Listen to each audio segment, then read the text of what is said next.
I had mentioned last week that we had been taking contributions to a program.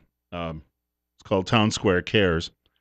Our 4 radio stations here in Twin Falls taking contributions because we were planning to make a presentation to provide a really good Christmas for a military family in the area. We are now going to be taking online nominations, I'm told. If you can't find it at newsradio1310.com, I've been advising you to go over to the website at KEZJ, which is also one of our sister stations, and I believe you can actually get the details and the information there on how it's done. So if you know a family that you think would really benefit from this Christmas, please share that information with us online. 844, Bill Colley with you on Top Story on News Radio 1310, KLIX, and newsradio1310.com. It's 37. I have a lot of material on all of this today. People, just as I said earlier, don't seem to realize we are now in a serious war, other than the French, who got a quick lesson in sneak attack on Friday and are now responding. But the rest of us, we're dealing with politicians who are still in a state of denial. Have you ever seen that fellow, Ralph Peters? He's frequently a contributor on Fox News. Ralph Peters seems to be a pretty knowledgeable guy. Lieutenant Colonel Ralph Peters, he's retired from the U.S. Army, had a piece. I didn't get to this yesterday because we had a lot of guests in studio, and I didn't want to interrupt them, obviously. But Ralph Peters had a guest piece in the New York Post. I saw it yesterday morning. And he says, we need to attack a city over there called Raqqa. Raqqa is the capital of the Islamic State. And about 10,000 people could be killed who he says are certainly innocent, who are essentially being held hostage. It would be a terrible thing for them because they're already living under this terrorist organization. They can't even, if they blink the wrong way, they're going to have themselves burned to death or drowned, or they'll be blown up, or they'll be thrown off a building, or have their heads chopped off.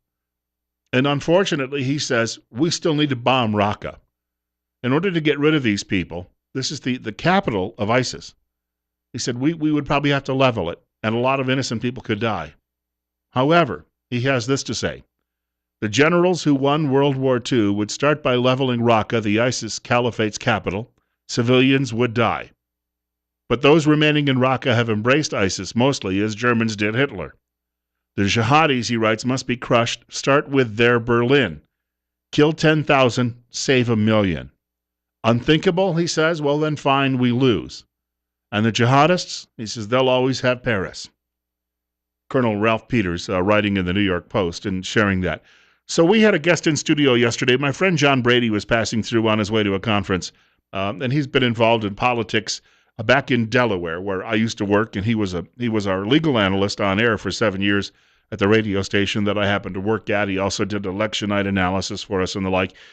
And I asked him about his governor being just one of a handful of governors left in this country who are saying that they are more than willing to take refugees into their states, even though a lot of people might disagree with that. Because, well, in his case, the governor of that state, the real political power in Delaware is the vice president. That's Joe Biden. So as the governor of Delaware, if Joe Biden says, my boss, the president, wants you to take these refugees, you don't talk back. You keep going on TV and you keep saying, oh, give us, you're tired, you're hungry, you're poor. You start reciting that poem at the base of the Statue of Liberty. And again, it's a poem. It's not law. It's not national policy. Poetry is not yet law in this country. And he tried this last night on MSDNC while he was talking with Chris Matthews on a program called Hardball. Now, Matthews is no conservative. Matthews is just a liberal blowhard. But every once in a while, out of nowhere will come, as Rush Limbaugh calls it, a random act of journalism. And this was a random act of journalism as he was, Matthews, speaking with the liberal governor of Delaware. Suppose one of the people that come into your state under your support does go terrorist, does become a recruit, becomes a cell member. Would you feel responsible for their actions? Well, I mean, I think we would all feel No, awful. you personally. I mean, would you personally be responsible as chief executive, having advocated the admission of these Syrian refugees into Delaware? Would you personally accept responsibility for their behavior?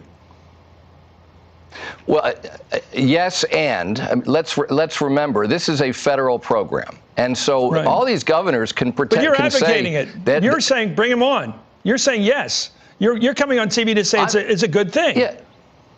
Because look, these are people who are fleeing persecution, and Right. I know that everybody likes to believe these are all able-bodied, able-minded men who Who are said young that? and I didn't ready say for. all of them. I said the ones that No, I know, should be I know, fighting. Well, I'm not. Yeah, and I'm not saying that you did, and I understand your point. It's not a country Most of of these CEOs, people, of conscientious objectors. It's a country of people like any other country. Normally, people's first instinct is not to leave their country, but to stand and Right. fight for their country. You'd stay here, would you? Or would you go off to Australia if this country was threatened by a takeover? You'd stay and fight. Why don't they? Chris Matthews giving a little grief to the liberal governor of Delaware, who says he's all for importing more of these people here to this country. Because, of course, they're vetted. The president tells me so. Even though the FBI director says no, and even though the CIA, Director Brennan at the CIA said yesterday, no, they're not. We don't know who they are. And then he went so far as to say he's going to really get in trouble with his boss. Brennan went so far as to say that George W. Bush had destroyed these organizations and they have been revived under President Obama. Gosh, you've just let the cat out of the bag. He's going to be marched to the woodshed when the president gets back from his worldwide tour. 10 minutes away now from 9 o'clock. Bill Colley with you on Top Story on News Radio 1310. KLIX and newsradio1310.com. The governor there, hemina, didn't quite know what to make of it. He thought, hey, I'm going to go on MSDNC. They'll treat me with kid gloves like they always do. We have a caller with us, and you're next. You're on the air. I'm not a real great scriptorian, but I know that there are a lot of people on Facebook and other places who are quoting Jesus Christ as reasons for taking these people in wholesale. But I also know that in the Old Testament, how many times were the Israelites taken into captivity and practically destroyed for letting their enemies live within their borders?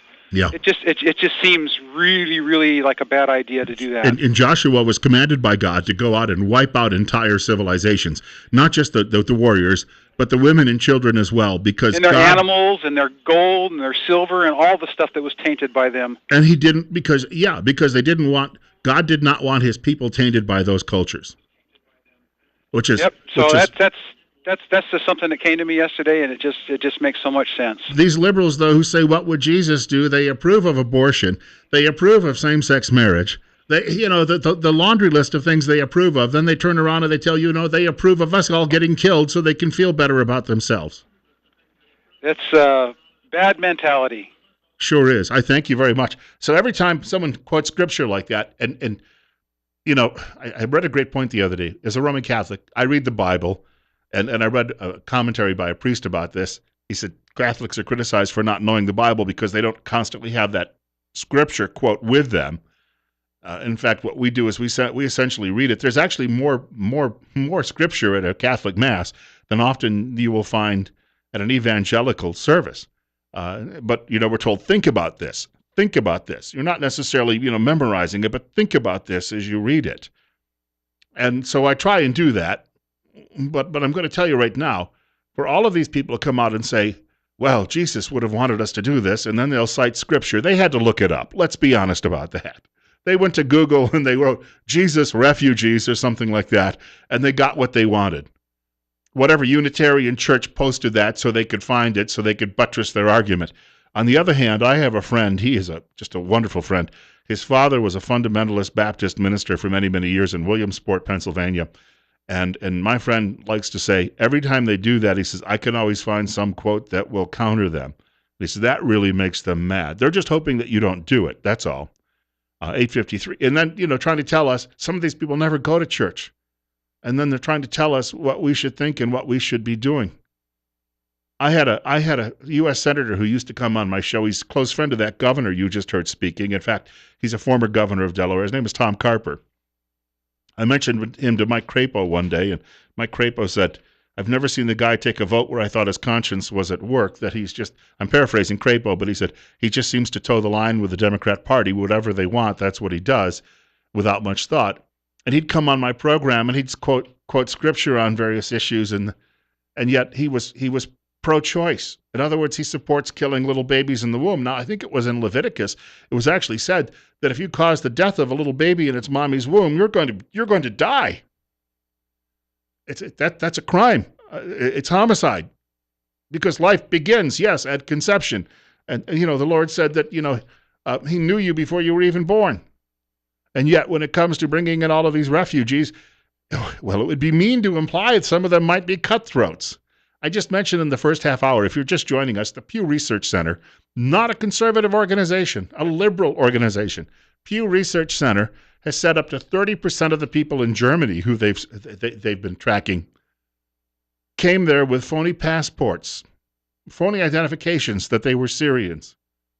Gosh, I saw a great piece about this today, in fact, at the Daily Signal, and I was looking it over this morning, and it just left me scratching my head because what the writer has actually done, the writer went and discovered that about 95% of people who claim they're Syrians are admitted to this country. On the other hand, if you're a Ukrainian, where you've been fighting against maybe Russian aggression over the last couple of years, if you're Ukrainian, you've got a 25% chance of getting into this country. Now, the Ukrainian problem has been going on considerably longer than this situation in Syria, at least the crisis part of it. And yet, if you're Ukrainian, you're likely a Roman Catholic, you might be Eastern Orthodox. You can't get into this country. At least 75% chance they're going to say no. On the other hand, and I know people who've come here from Ukraine. I have one of my closest friends from school. He lives just on the other side of Yellowstone National Forest. He's a county engineer, works in one of the counties on the other side of the park over in Montana. His family left when I was a junior in high school, moved out to Montana, but his folks came from Ukraine and fleeing some of the terror not only of the Nazis but of Stalin as well. They're wonderful people. They go to church every week. They don't go out and smash windows, and they don't go around driving drunk, and they're just wonderful folks. Yeah, we can't have any more of them. And somebody will say, well, some of them could be criminals too, I suppose so. But when was the last time you heard about any movement in Ukraine to destroy the United States or France or England or Germany? Well, okay, maybe 70 years ago, Ukrainians were hip on destroying Germany, but it's a different situation now. And so why are we even having these arguments with these liberals? It just shows you how vacant they are, and because it's their knee-jerk position, they refuse to surrender it. 8:56, Bill Colley with you on Top Story on News Radio 1310 KLIX and newsradio1310.com. And you're up next. You're on the air. Bill, I always hear these guys talk about fairness and everything else, the Black Lives Matter and everything else. What are the numbers of the Muslim refugees versus Christian refugees that are coming in? Because I know it's low, because even Glenn Beck's been raising money to get the Christian ones over here, and he's been getting nothing but resistance from the government and taking care of that. 52 Christians from Syria have been relocated to the United States. 52. I saw the figure the other day. Was that 1%? It is a tiny percent because of the 3,000 in that number, the 52 were just under 3,000, 52 were Christians. So, but the gay people and stuff that are 1 to 2% of our population get everything, but yet the other way around doesn't work. Why is it always fair when it's in their favor? But they don't know what the word fair is. They just want me. The Christian population where ISIS is doing its dirty work is the one population that is the most endangered. And yeah. Unfortunately, a lot of them even won't come forward and register because they ask you, the United Nations says, what's your religious faith? And all of a sudden you say, well, I'm a Christian. The other guy in line says, hey, get a load of the Christian over there. When the UN isn't looking, we'll behead him. Yeah, I mean Glenn's been doing a lot of stuff with them, and they're lining them up and just killing them just for the fact that they're Christian, burning down their churches, some of the oldest churches on earth. They're going up in smoke. But are we doing anything for them? No. This is why I keep saying that the president's quack. He says he's a Christian, but he does everything for the Muslims and nothing for the Christians. Yeah. I will never forget the day he was talking to George Snuffleupagus, and he said, well, my Muslim faith tells me, and Snuffleupagus, being a good Democrat Party operative, still said, oh, you mean your Christian faith, right? Oh, yeah, thank you, George. There'll be a present for you under the tree. Yeah, it's just a bunch of baloney. It's just a sleight of hand. If everybody would just really listen instead of being mesmerized, they could hear and see what everybody else does. Yeah, I thank you much for the call. A number of years ago, I was at a Tea Party rally in Washington, and I ran into some tourists from Mumbai in India, and we had a placard up implying that Mr. Obama might actually be a Muslim. And This Indian tourist said to me, everybody else in the world knows that. How come you people don't? 9 o'clock news coming up. Hey, we've got more details on Mr. Obama's plans to ruin the U.S. economy through climate change legislation.